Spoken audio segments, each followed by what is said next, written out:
Welcome to version 4 of Comprehensive Meta-Analysis. This edition of CMA includes 4 major new features. To demonstrate these features, I'll use an example from the text, Systematic Reviews in Health Research, 3rd edition.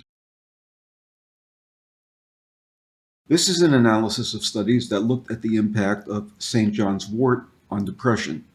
The effect size index is the odds ratio, and odds ratios greater than 1 indicate that the treatment was helpful.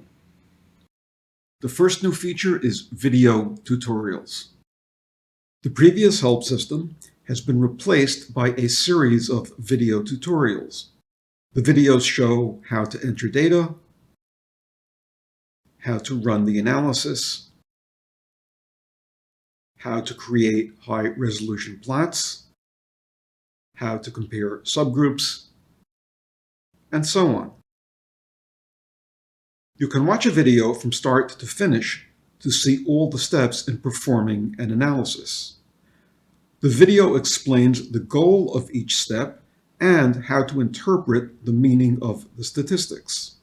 Or from any screen in the program, you can jump to the part of the video that explains how to work with that screen. The second new feature is prediction intervals. In version 3, the program included a line that showed the mean effect size with its confidence interval. The confidence interval is an index of precision. It tells us that the mean effect size falls between here and here, but it says nothing about how widely the effect size varies across studies. That is addressed by the prediction interval. In version 4, you have the option to add a line that shows the prediction interval. This is the prediction interval, and it tells us that in any single study, the true effect size will usually fall between here and here. Over the past few years, most guidelines for publishing meta-analyses have been updated and now ask authors to include the prediction interval. The prediction interval can be added to the high-resolution plot, and you can customize the way these intervals are displayed. For example, we might display the confidence interval as a diamond. The mean effect size falls between here and here, but the effect size varies substantially across populations. At one extreme, there are some populations where the treatment is actually harmful, but at the other extreme, there are some populations where the treatment increases the odds of improvement by as much as 9-fold as compared with a placebo.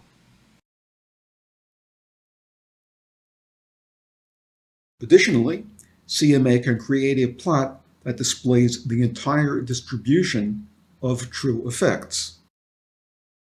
It also generates these captions. This caption corresponds to this line. It reads, the mean effect size is 2.40 with a 95% confidence interval of 1.70 to 3.40. This caption corresponds to this line. It reads, the true effect size in 95% of all comparable populations falls in the interval 0.65 to 8.90. And it tells us that while the mean effect is here, in any single population, the true effect size can fall some distance from the mean. There are some populations where the treatment is actually harmful, and some where it is extremely helpful. With one click, the plot can be exported to Word or to PowerPoint. The third new feature is reports. CMA will now generate a report that explains the meaning of all the statistics. In this analysis, the report reads, in part, what is the mean effect size? The mean effect size is 2.402 with a 95% confidence interval of 1.699 to 3.396. The mean effect size in the universe of comparable studies could fall anywhere in this interval. The z-value tests the null hypothesis that the mean effect size is 1.0.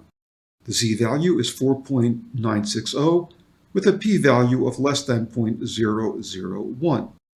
Using a criterion alpha of 0.05, we reject the null hypothesis and conclude that in the universe of populations comparable to those in the analysis, the mean effect size is not precisely 1.0.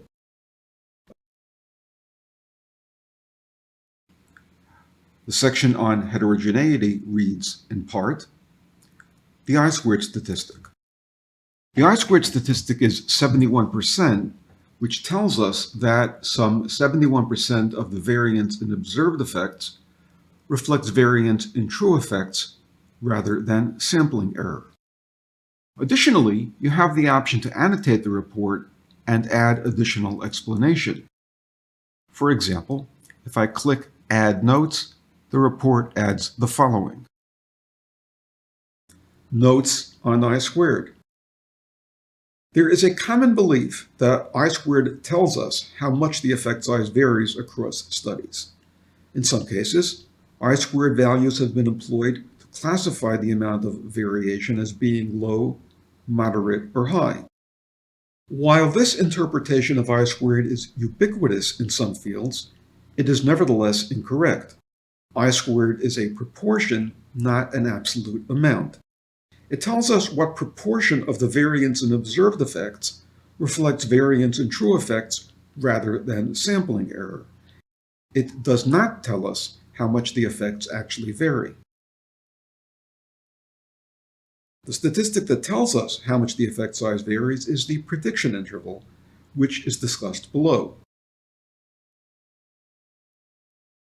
After those notes, the report returns to the basic text, which continues as follows. The prediction interval. If we assume that the true effects are normally distributed in log units, we can estimate that the prediction interval is 0.648 to 8.897.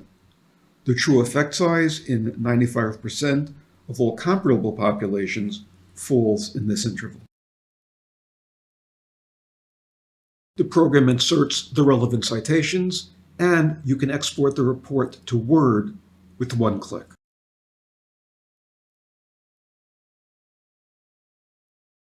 The fourth new feature is common mistakes and how to avoid them. We recently published a text called Common Mistakes in Meta-Analysis and How to Avoid Them. These include serious mistakes in such areas as how to choose a statistical model, how to report heterogeneity, how to understand the tests for publication bias, how to interpret subgroup analyses, among others. From any module in the program, you can access the relevant parts of this text. Learn what the mistakes are and how to avoid them in your analysis.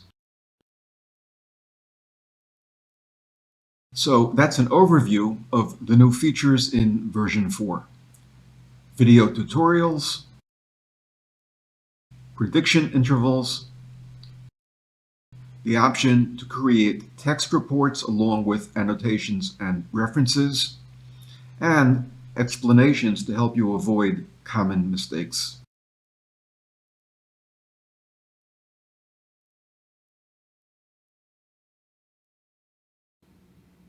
To learn more, go to this webpage. There are links to download a free trial of the program, upgrade from an earlier version of CMA, or download a chapter from the book on common mistakes. If you have any questions, please send me an email at this address. And thank you for your attention.